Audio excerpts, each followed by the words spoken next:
So what I'm going to try and do in the next 20 minutes or so is give you a sense of the state of Irish manufacturing in 1953 or thereabouts.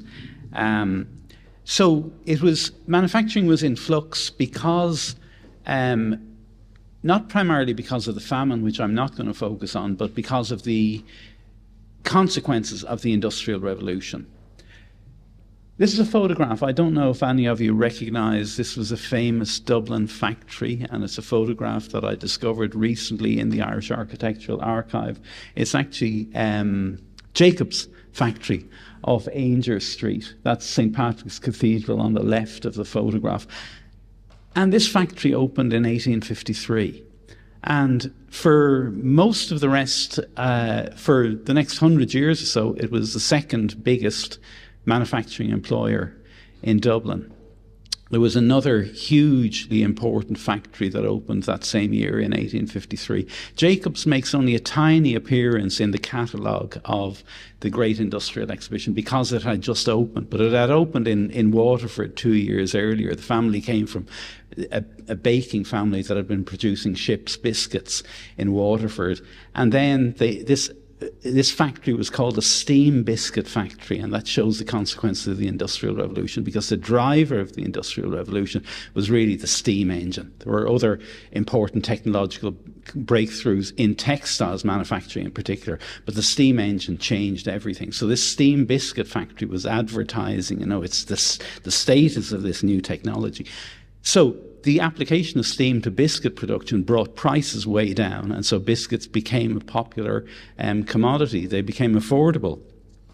And so I've changed the title of my talk, by the way, you may have noticed. I'm going to focus on Southern Ireland because so much more is known about Ulster industry, that essentially Ulster industrialised as a consequence of the Industrial Revolution, and Southern Ireland, by and large, meaning the other three provinces, deindustrialised.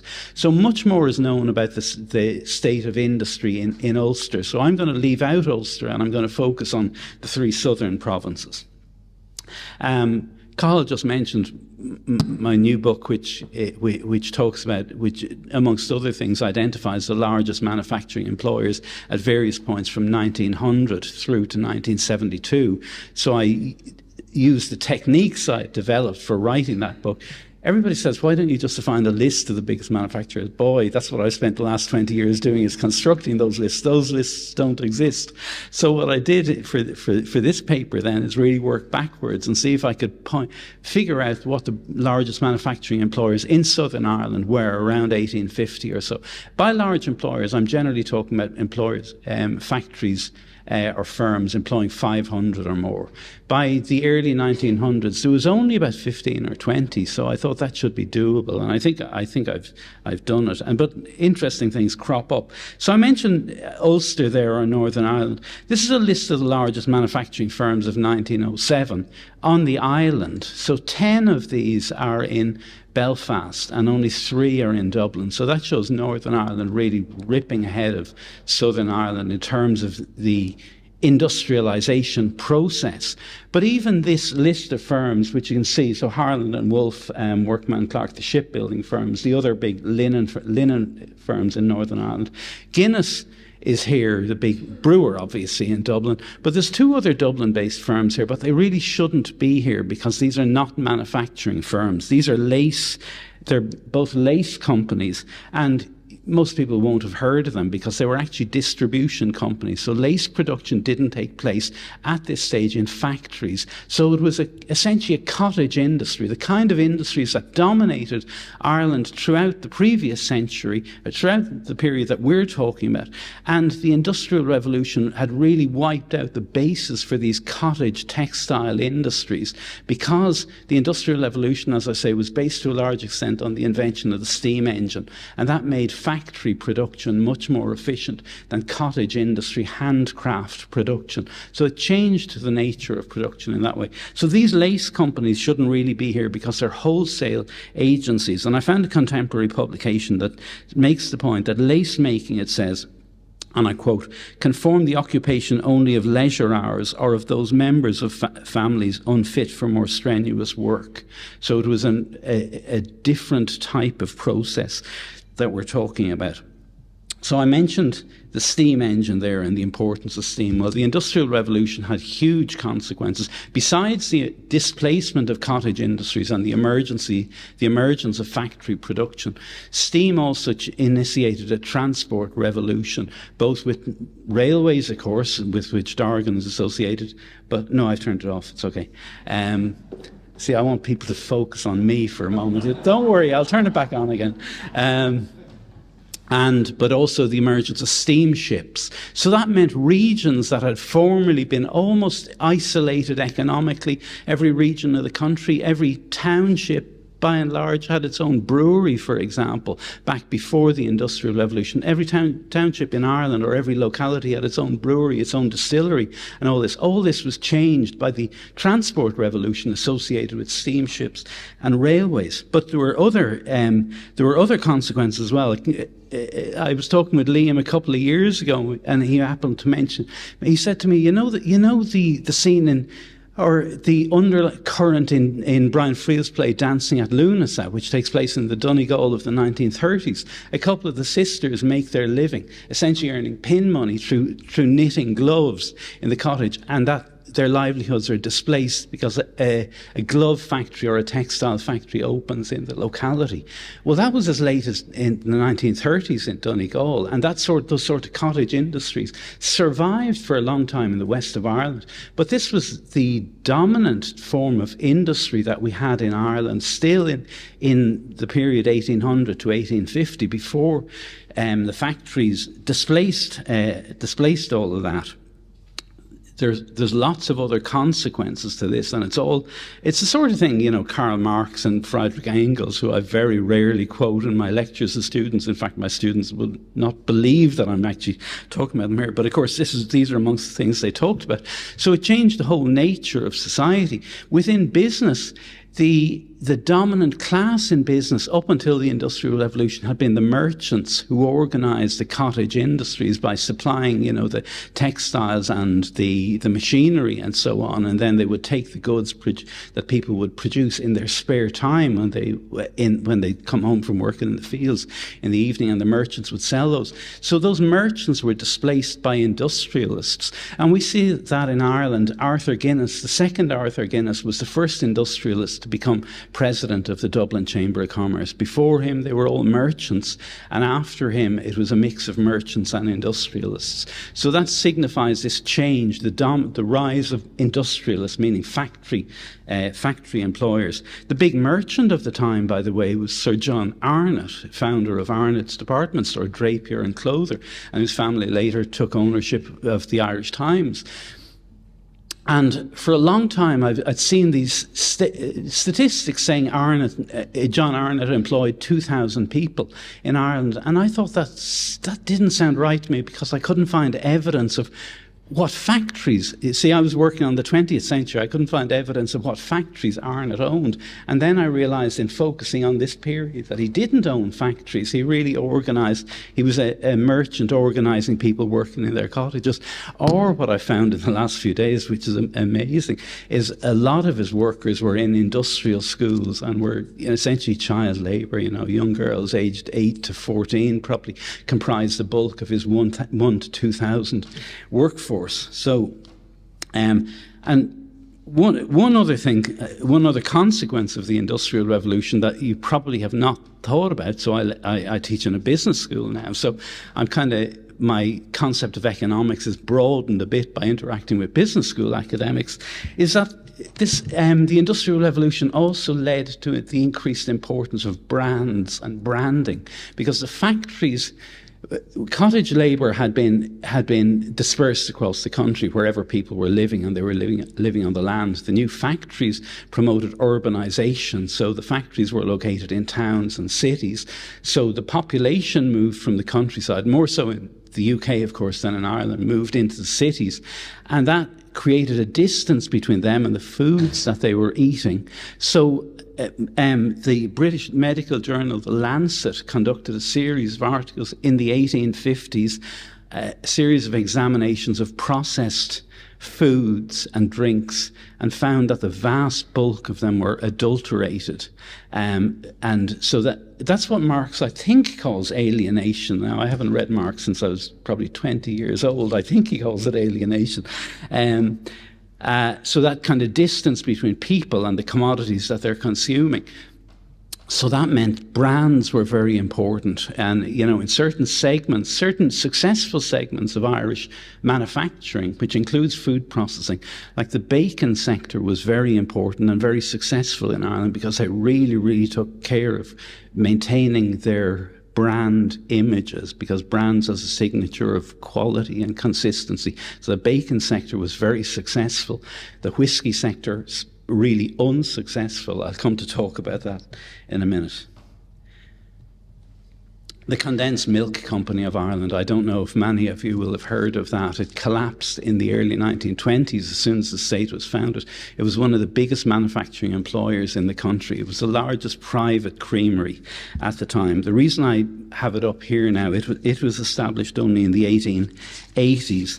But the other thing the thing that strikes me about reading about industry at this time is the massive amount of churn, the massive amount of companies that have been set up that fail and that pass their factory along. Their factory is taken over by a new company who re-engineers the factory to produce a different product. There's a massive amount of churn in industries and companies and factories occurring. So this is a factory which is in, some of you might recognise it on the banks of the Shannon in Limerick. It's a beautiful building. It's still, I think, derelict, but they're talking about transforming it into an arts centre.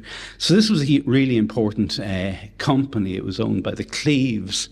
So I was mention of Hadji Bay earlier on. Some of you might mention, I'll take them home, thanks.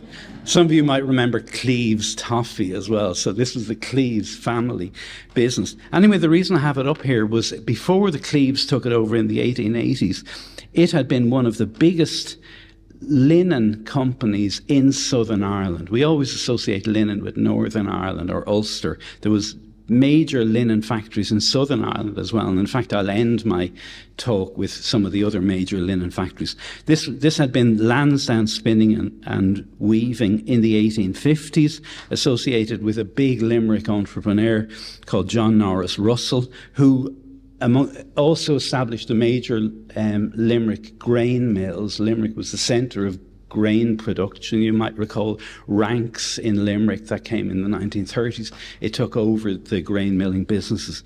So John Norris Russell, amongst his shipping interests, his grain interests and his linen interests, employed about 2,000 people. So a very substantial industrialist, as well as tentacles across other areas of business.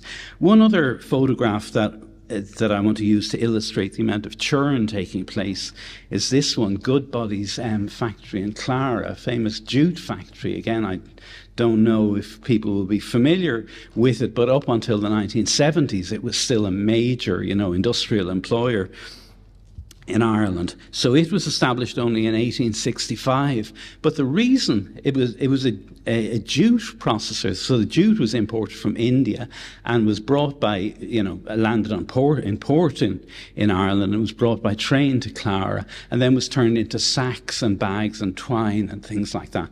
Why jute appeared at this time was formerly that process had been associated with hemp.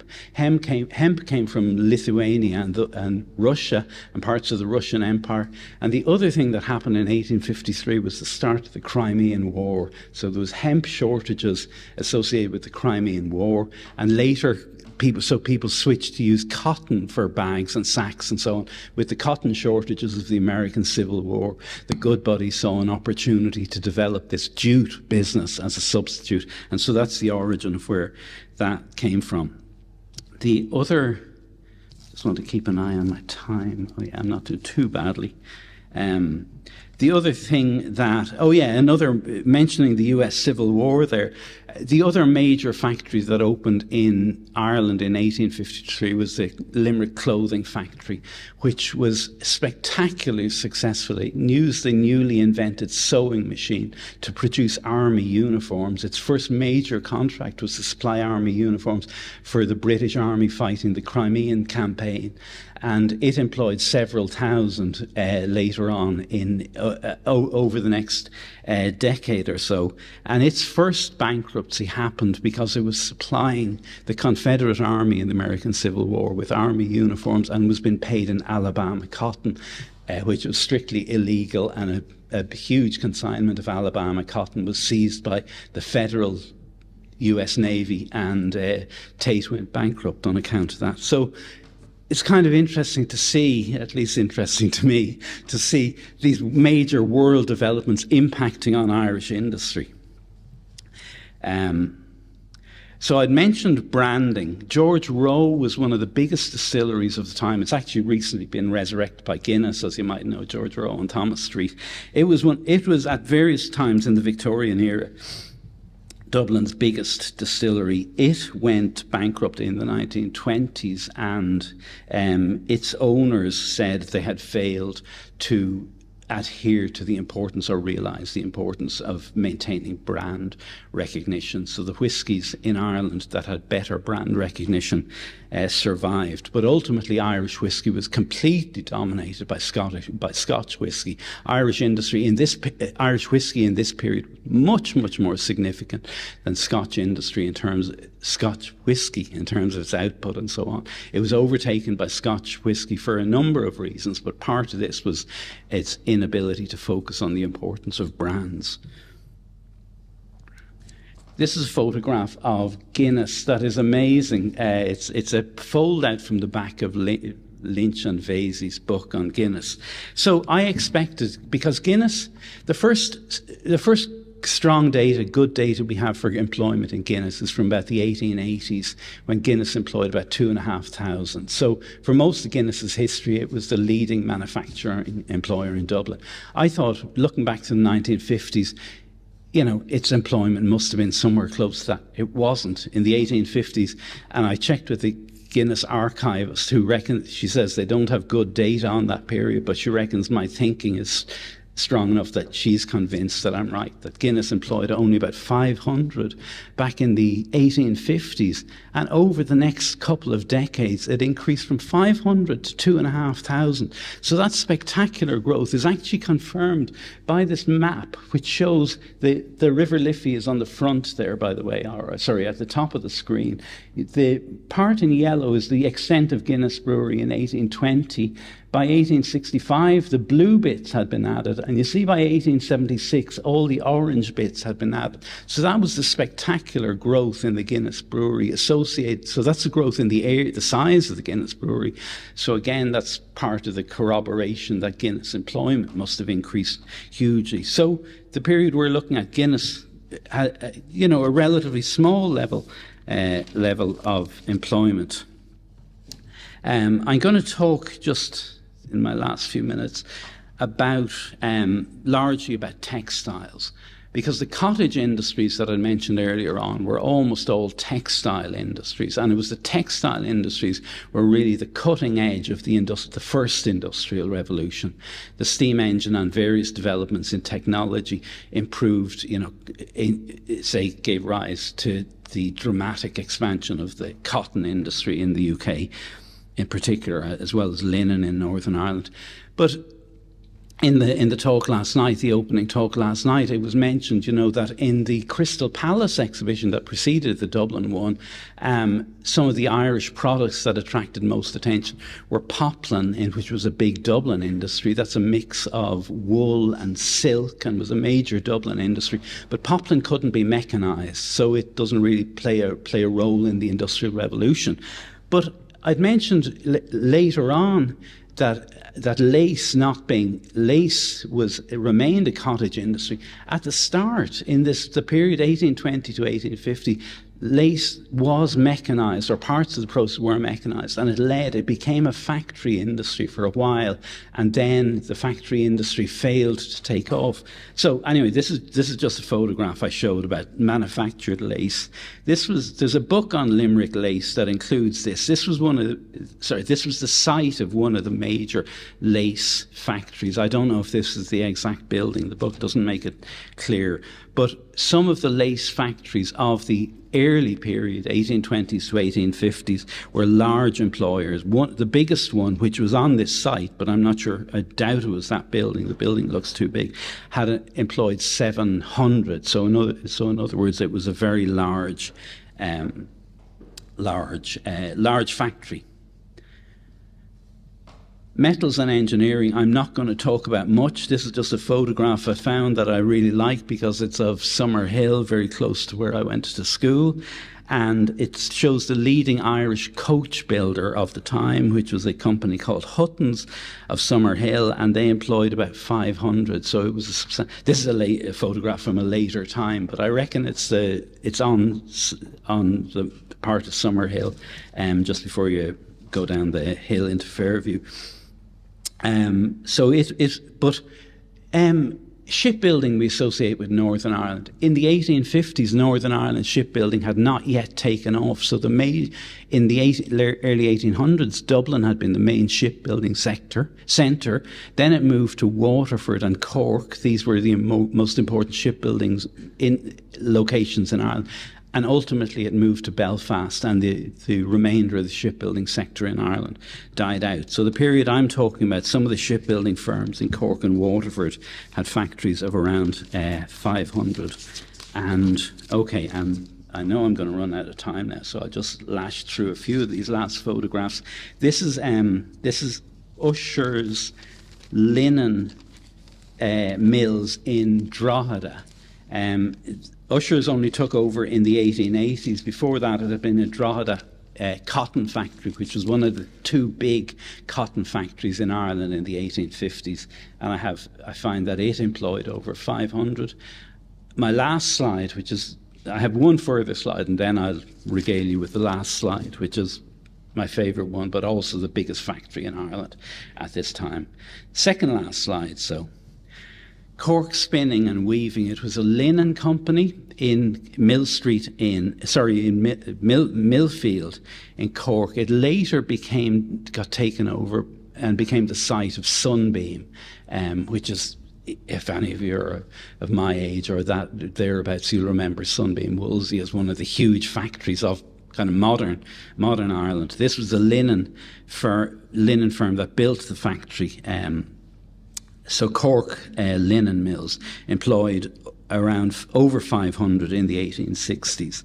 And then the biggest factory in the country, biggest employer in the country in the 1850s was this one, which is Mayfield Spinning Company. You might wonder where that is. Liam will certainly know about it. This is the Malcolmson cotton factory at Portlaw in Waterford, and the building still stands. You stand in the middle of Portlaw and look down, and there's this building there, derelict now, but a magnificent building. So Malcolmsons were Quakers. They had interests in a lot of different areas, shipping and so on. But this was the biggest factory in the country in terms of employment in the 1850s. And it employed a workforce of 1,600, so really huge. So just to conclude, I also love the image anyway. Oh yeah, good. The image comes out well enough. I'm just looking at it here on my screen. Just to conclude then, so there was an awful lot of industrial activity, even in Southern Ireland at this time in the 1850s, even though the cottage industries were being decimated. And that's why a lot of the stuff written about Irish industry at the time was quite optimistic about the potential of Southern Ireland to develop and prosper on the basis of these new industrial processes. It wasn't clear as yet that essentially things were going to turn downhill and the country was going to become even more deindustrialised, as it had been over previous decades because of the wipeout of cottage industry. Okay, so I'll leave it there. Thanks.